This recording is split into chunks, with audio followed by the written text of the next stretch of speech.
बिस्मिल्लाहिर्रहमानिर्रहीम। अस्सलाम वालेकुम वीवर्स, मैं वेलकम करती हूँ आपका अपने यूट्यूब चैनल ड्रेसिंग मेनिया पर। अपनी पिछली वीडियो में मैंने आपसे इस ट्राउज़र्स की कटिंग शेयर की थी। आज की वीडियो में डिटेल के साथ इसकी स्टिचिंग आपसे शेयर की जाएगी। बहुत सारी बहनों ने मुझसे ये सवाल किया है कि हमारे ट्राउज़र्स ऊपर की तरफ खिंचते हैं या फिर कोई ना कोई इश्यूज़ उन्हें रहता ही है। कोशिश करूँगी कि सारे सवालों के जवाब दूँ। अब हम लोगों ने जो ट्राउज़र्स की कटिंग की थी उसके पाइंचा फोल्डिंग का फैब्रिक उसके अंदर मौजूद नहीं था। कुर्ती के कपड़े में से साइड से जो कपड़ा बचा है उसमें मैंने 3.5 इंच की पट्टी चौड़ाई के हिसाब से लंबाई जितने मेरे पास फैब्रिक था मैंने ले ली है। फ्रंट के जो मैंने ट्राउज़र्स की कटिंग करके रखी हुई थी उनके दोनों पल्ले मैंने उठाए हैं और इस पट्टी को उसके हिसाब से 2 बराबर हिस्सों में डिवाइड किया है। इसका फ़ायदा ये होगा कि हम लोगों ने जो पाइंचे की कटिंग नीचे से गुलाई के रुख पे की हुई है उसको हम इसके साथ बैलेंस रखेंगे, लेकिन कटिंग करते हुए आपने एक चीज़ का ध्यान रखना है कि यहाँ से जो ½ इंच का मार्जिन है यहाँ से भी ½ इंच का रहे, आपका 1.25 इंच का भी हो सकता है। इट डिपेंड्स कि आपने कटिंग कितनी गहरी की है। चूँकि ये ए लाइन टाइप का ट्राउज़र है तो बॉटम से इसकी गुलाई में कटिंग करना ज़रूरी है। इसी वजह से इसके अंदर हम पाइंचा फोल्डिंग साथ में नहीं रखते, अलग से कपड़ा अटैच करते हैं। यहाँ पे देखिए हल्के से इसमें गुलाई आई है, ऊपर की तरफ से इसे स्ट्रेट रहने दें, इससे गुलाई करने की ज़रूरत नहीं। बाकी जो हमारे पास बैक के पाइंचे हैं उसके हवाले से भी कटिंग उसी फैब्रिक में से हो जाएगी। उसके लिए भी मैंने फैब्रिक डबल फोल्ड करके रखा है। साइडों से ये वाला मार्जिन ज़रूर बराबर कीजिएगा, नहीं तो ऊपर की तरफ फैब्रिक इतना अच्छा बचता नहीं है और फिर बहुत ज़्यादा तिरछान आ जाती है, उसे सिलाई करके पीछे पलटना मुश्किल हो जाता है। तो मैंने जो यहाँ पे गुलाई बैक के पाइंचे पे दी है उसी हिसाब से मैंने इसके पलट के जाने वाले फैब्रिक पे भी मैंने वैसी ही गुलाई दे दी है। अब फ्रंट और बैक पल्ले पे सेम यही काम करना है। क्योंकि हमारे पास 4 पीसीज़ हैं और हमने इसके बैक पे जाने वाले कपड़े भी 4 पीसीज़ में ही कट किए हैं, तो यहाँ पे जो हमने फ्रंट के पल्लों को फ्रंट के साथ, बैक वालों को बैक के साथ अटैच करना है उसमें सिलाई का मार्जिन एक जितना होना चाहिए। आपने देखा मैंने सिलाई लगाई है, इसके बाद इसी के ऊपर आपको आयरन कर लेना चाहिए। असूल तो यही बनता है। अब चूँकि ये हल्की सी खम है, गुलाई है, तो इसमें आप कोशिश करें कि वी कट्स लगा दें। इससे ऐसा होगा कि जब कपड़ा बैक की तरफ पलट के जाएगा तो उसमें अच्छी सी शेप बरकरार रहेगी। अब आपने ये छोटा पीस ऊपर की तरफ रखना है और इसे जब आप यूँ पलटेंगी तो सिलाई का सारा मार्जिन आप लोगों को पीछे की तरफ लेके जाना है। इसे अच्छे से यहाँ से हम आयरन करेंगे। एक तो बेहतर ऑप्शन यहाँ पे ये बनता है कि जो हमारे पास पीछे पलट के जाने वाला फैब्रिक है उसके ऊपर हम लब की सिलाई लगा दें, लेकिन यहाँ पे मैं इसे इसी तरीके से फ़ोल्ड करूँगी क्योंकि जिस तरीके से मैं आपको अब साइड की फ़िटिंग करना बताऊँगी उसमें वो लब की सिलाई थोड़ी सी दिक्कत बनाती है। इस वजह से मैं उसको प्रेफर नहीं कर रही हूँ। आप भी कोशिश करें ऐसे ही काम करें। यहाँ पर आपने एक चीज़ देखी कि ये वाला हिस्सा थोड़ा बड़ा छोटा है। ट्राउज़र्स की कटिंग, उसकी स्टिचिंग में एक एक चीज़ इंपॉर्टेंट होती है। कोई एक हिस्सा भी थोड़ा सा बड़ा छोटा हो जाता है तो ट्राउज़र में कहीं ना कहीं वो परेशानी का बाइस बनता है। तो ये हिस्सा हमने जिस हिसाब से फ़ोल्ड करना है उतना ही फ़ोल्ड करेंगे। अब जो बैक की तरफ वाला कपड़ा पलट के गया है, कन्नी वाला हिस्सा ऊपर था, मैं चाहती तो उसे एज इट इज़ रहने दे सकती थी, लेकिन मैंने साइडों से 2 इंच और सेंटर से ऑब्वियसली हल्का सा डीप है तो 2.25 इंच के करीब इसका मार्जिन आया है। अब यही मेजरमेंट्स हम मेरे चारों पल्लों के ऊपर होनी चाहिए। अब फ्रंट के जो पल्ले हैं उसके ऊपर तो मैंने यहाँ पे डबल साइडेड टेप लगा के इसे परमानेंटली फ़िक्स कर दिया है। आपके पास ये नहीं है तो आप तुरपाई करके इसे फ़िक्स कीजिएगा, क्योंकि बैक के पल्लों को हम थोड़ा सा आज़ाद छोड़ेंगे और जब हम सिलाई करेंगे और यह भी हिस्से अगर आज़ाद रहे तो हमारे लिए सिलाई लगाना मुश्किल हो जाता है। साइड से आपने इसे बराबर कर लेना है। फ्रंट के दोनों पीस मैंने उसी तरीके से तैयार कर लिए हैं और बैक के पीसीस को मैं आपको करके दिखाऊँगी कि हमने वैसे ही आयरन किया। बैक की तरफ हमने इसे पलटा। यहाँ पे हम लोगों ने सिलाई का जो मार्जिन इन दोनों पीसेस को स्टिच करते हुए लिया था उसको हमने सेंटर में लाने की कोशिश करनी है। बैक की तरफ इसे पलटेंगे और इसके ऊपर भी हम लोग वैसे ही 2-2 इंच का मार्जिन साइड पे रखने के बाद मैं आपको निशान लगा के बता रही हूँ। जिसको जैसे समझ में आता है वो वैसे ही अपना काम कर सकता है, कोई हार्ड एंड फास्ट रूल्स नहीं होते। ये देखिए यहाँ पे 2 इंच का निशान है, यहाँ पे 2 इंच का निशान है। तो जब आप दोनों किनारे पकड़ के बैक की तरफ फोल्ड करेंगी तो सेंटर से ऑटोमेटिकली 2.25 रहेगा क्योंकि इसमें खम है। चले जनाब, इसको हम आयरन करते हैं, लेकिन इसको हमने खुला छोड़ना है। लेकिन एक चीज़ का ध्यान रखना है कि साइड से जो बड़ा छोटा हिस्सा है ये वाला, इसे ज़रूर ट्रिम कर लीजिएगा। अब बारी आती है प्लेसमेंट की। फ्रंट के पीस को हमने बैक के पीस के साथ ऐसे एडजस्ट करना है कि बैक के पीस पे जो अभी हमने फोल्डिंग की थी उसे खोल देंगे। फ्रंट के पीस को उसके अकॉर्डिंग आप देखिएगा कि क्या हिसाब किताब बनता है। हमने पहले इसकी करनी है आउटर सीम की, फिर हमने करनी है इनर सीम, लेकिन दोनों एट अ टाइम करेंगे।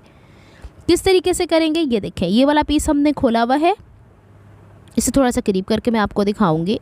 इसकी जो हमारे पास ऑलरेडी फोल्डेड हिस्सा है, इसे हमने वो सिलाई वाले हिस्से के बराबर रख लेना है, फिर इसे यहाँ से बैलेंस कर लेना है और ये वाला कपड़ा फ्लिप करके इसके ऊपर आएगा। ये वाला हिस्सा मैंने आपको स्लीव्स की इन सीम पे भी बेहतर तरीके से करना बताया है, ट्राउज़र्स के ऊपर भी बताया है।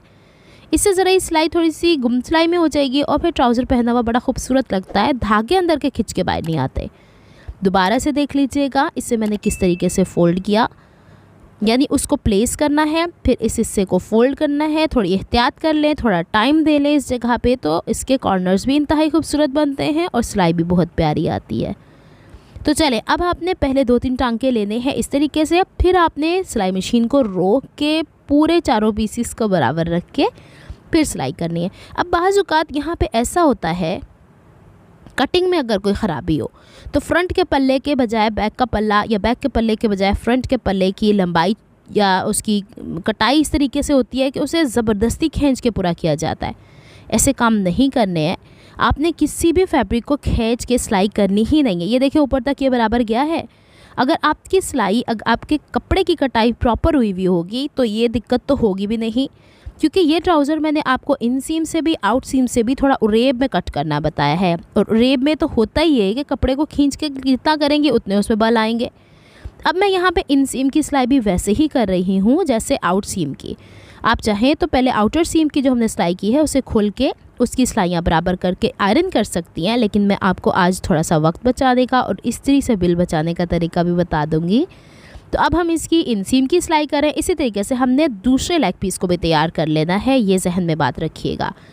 यहाँ पे पूरी सिलाई दिखाने का मकसद ये है कि आप देखें मैंने फैब्रिक कोई भी खींचा नहीं है। अमूमन इन सीम में मसले आते हैं और बहनें उसको खिंचान करके पूरा कंप्लीट करने की कोशिश करती हैं। ये देखिए कोई भी हिस्सा बढ़ा नहीं, कोई छोटा हुआ ही नहीं। अब यहाँ से जब हम इसको फ्लिप करेंगे इस तरीके से, तो ऑटोमेटिकली जो पीछे की तरफ पलट के जाने वाला फैब्रिक है वो फ्रंट के हिसाब से था, वो अपनी स्पेस पूरी लेगा। और ये हिस्से को आप अच्छे से आयरन कीजिएगा। और आयरन करने के बाद जो अब बैक वाला हिस्सा है उसमें भी मैं डबल साइड टेप इंसर्ट कर देती हूँ, क्योंकि फ़ौरन तुरपाई करना मेरे लिए पॉसिबल नहीं होता, मुझे वीडियोस बना के एडिट भी करना होती हैं। तो चलें अब हम इसको यूँ इस तरीके से अच्छे से पेस्ट कर लेते हैं और पेस्ट करने के बाद हम इसे फारिग टाइम में तुरपाई कर लेंगे, लेकिन आप लोगों ने तुरपाई करनी है। डबल साइडेड टेप थोड़े से टाइम के लिए आपको सिक्योरिटी देती है, फुल टाइम सपोर्ट नहीं है। अब देखिए इन सीम आउट सीम को मैंने हल्का सा खींच के आयरन किया है। फिर अभी तक देखिए मैंने आसन स्टिच नहीं की है, इलास्टिक नहीं लगाई है। मैं ये पांचे पहले तैयार करती होती हूँ, फिर इसके बाद मैं जब इसकी आसन की सिलाई और फिर ऊपर इलास्टिक लगा दूँ तो मुझे बार बार इस्त्री करने की दिक्कत नहीं रहती है। अब देखें यहाँ पे हमने चूँकि इन सीम आउट सीम एक साथ सिलाई कर दी थी, तो आपने इसे यूँ खोल कर और प्रेस करना है प्रॉपरली। इससे क्या हो जाएगा कि आप जब इसे एक तरफ रख के अच्छे से यूँ इन सीम की मदद से इसके ऊपर एक क्रीज़ बनाएंगी, तो बाहर की तरफ आपका वो जो कपड़ा आपने 2 इंच का मार्जिन बैक की तरफ ज़्यादा लिया है वो बाहर निकल आएगा। अब देखें आपको आपके सवाल का जवाब मिल गया कि आप लोगों को आसन की तरफ से ट्राउज़र्स की खिंचान क्यों पड़ती है। ज़बरदस्ती खींच के कपड़े को वो प्रेस नहीं करना, कटिंग करते हुए थोड़ा एहतियात करनी है। अब देखिए कटिंग के दौरान ये बड़ा छोटा था, अब बिल्कुल उसके बराबर जा रहा है। तो यही टिप्स हैं, यही ट्रिक्स हैं जो मैं बारहा पहले भी शेयर कर चुकी हूँ और मैं फिर कोशिश करती हूँ कि अगली वीडियो में और आसानी से आपको बताऊँ।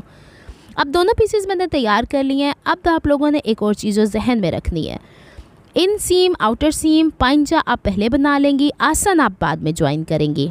आसन अगर बाद में आप ज्वाइन करती हैं उसका फ़ायदा ये होता है कि उससे आपके ट्राउज़र में खिंचान नहीं पड़ती। इन सीम की अक्सर मैंने देखा है कि पहले ट्राउज़र की आसन स्टिच कर ली जाती है, फिर साइड सीम स्टिच की जाती है, फिर शलवार की म्यानी की तरह पूरी यानी कि इन सीम को सिलाई कर दिया जाता है। तो आपने पूरे दोनों पांचे ऐसे तैयार कर लेने हैं जैसे मैंने आपको बताया है। ये बेस्ट सोल्यूशन है, इसे एक दफ़ा आजमा के देखें। दूसरा, जब आप इसको आयरन करेंगी तो हल्का सा खींच के आयरन करेंगी। आप ही के सामने सारी मैंने सिलाइयाँ की हैं।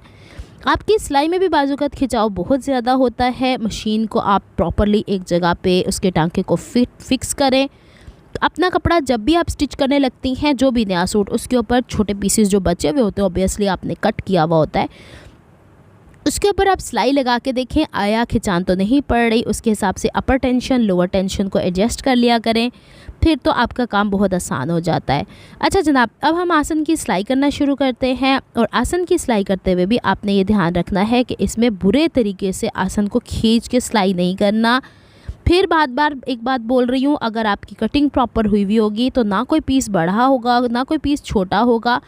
थोड़ी एहतियात के साथ काम करेंगी तो आपके काम में भी फिनिशिंग आएगी। थोड़ा ठहराव करके सिलाई करें, अफरा तफरी में सिलाई करना और उसको इस तरीके से कर लेना कि बस जल्दी से ये काम ख़त्म हो जाए, सल्यूशन नहीं है अच्छी सिलाई का। तो चलें अब हम इसकी बाकी वाले हिस्से की भी सिलाई कर लेते हैं। फिर इसके बाद इलास्टिक को भी लगाएंगे, उसके भी मैं थोड़े से आइडियाज़ आपको दे दूँगी। जितना सिलाई का मार्जिन आपने रखा है उतना ही कवर कीजिएगा। ज़्यादा सिलाई का मार्जिन, कम सिलाई का मार्जिन देने से भी आगे पीछे काम हो जाता है। अब देखिए फ्रंट की निस्बत बैक का पीस ये बड़ा हुआ है। यहाँ पे जब हम इलास्टिक लगाएंगे तो आपने कोशिश करनी है कि जो हमारे पास 4 सिलाइयाँ आई हैं, 2 साइडों की और 2 आसन की साइड की, तो फोल्डिंग करते हुए आप जब इसमें इलास्टिक इंसर्ट करेंगी तो ये फोल्ड होकर सिलाई से सिलाई मैच करे। साइड की सिलाई से मैच करे। इसमें भी खिंचान आता है तो आपका ट्राउज़र खिसक के पीछे चला जाता है और ज़बरदस्ती उसे फिट करने की कोशिश की जाती है कि बस इलास्टिक ही तो लगानी है। ऐसा नहीं होता है।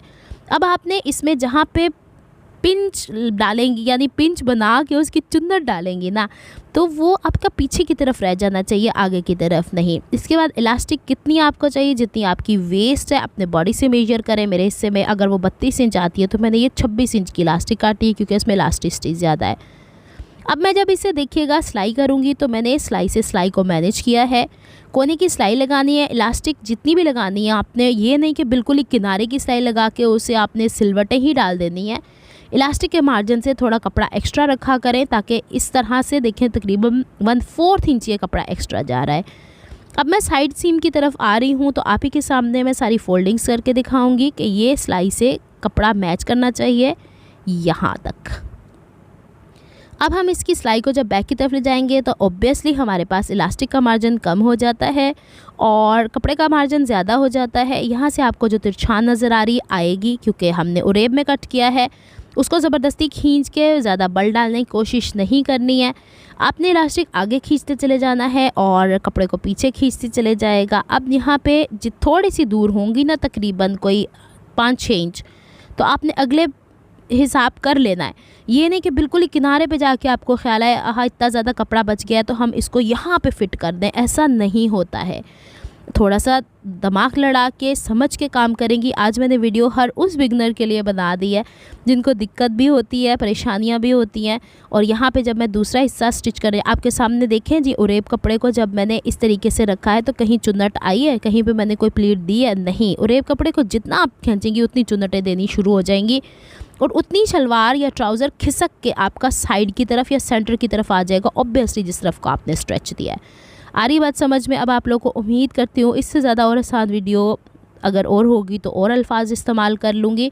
तो चलें, हमने इसे सेंटर तक कर लिया। फिर इसके बाद हमने बखिए का साइज़ बड़ा करना है, लेकिन उससे पहले हमने इलास्टिक प्रॉपर्ली डिस्ट्रीब्यूट करनी है। बैक की तरफ से आपको इलास्टिक अगर ऐसे नज़र आ रही तो आएगी, ऑब्वियस सी बात है, क्योंकि उसमें उरेबपन है, उसको आपने बैलेंस करना है। फिर इसके बाद आपने इसको खींचते चले जाना है और यहाँ पे सिलाई लगाते चले जाना है। यहाँ पे थोड़ी सी सिलाई लगने के बाद मेरा धागा ख़त्म हो गया था तो मैंने इसे दोबारा से सिलाई लगा ली है।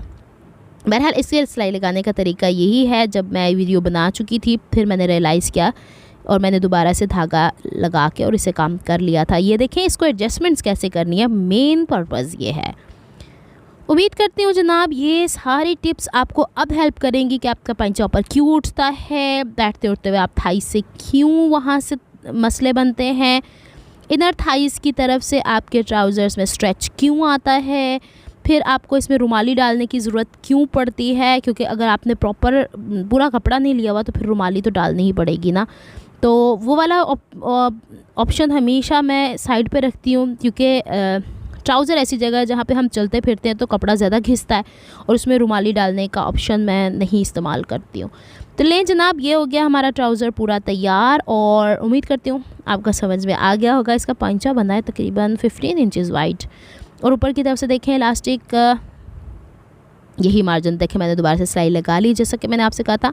अगर आपको मेरी एफर्ट्स पसंद आती हैं तो please like my videos, subscribe to my channel, hit on the notification bell for more updates.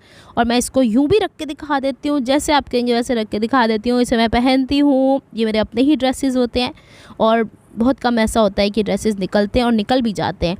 तो कोशिश करती हूँ कि मैं प्रॉपर और थोड़ा सा रुक रुक के काम करूँ तो ज़्यादा अच्छा नफासत के साथ काम बन जाता है। इसके पांचे की भी आप सिलाई देख लीजिएगा, ये देखें, यही नफासत है, यहीं से धागे ना निकले तो काम में खूबसूरती आती है।